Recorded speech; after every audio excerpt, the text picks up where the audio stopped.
our project's task list, we discover that the task assigned photographers has been left out. To insert a task in the task name column, we just click in the field where the task is to appear. For our project, let's click in the field that says Write Articles. Now let's click on the Insert menu and choose New Task. In the blank field in the entry bar, we'll type Assign Photographers, and then we'll press the Tab key to move to the Duration field.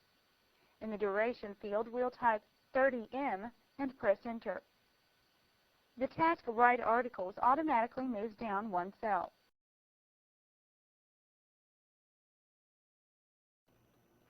We can also hide a summary task's subtasks. To delete a task, we first click on the task name to let Project 98 know which task we want to delete. We'll select Final Edit. Remember that the scroll bar on the right side of the Gantt chart can be used to locate the task if it is not visible on the screen. Next, we'll click the Edit menu and choose Delete Task. The task is immediately deleted.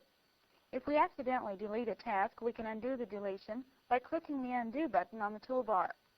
The Undo button is the half-circle arrow pointing to the left on the standard toolbar. We're almost finished with project tasks, but before we go on to summary and subtasks, we need to save our files. We'll open the File menu and select Save. Do not close the project tasks file.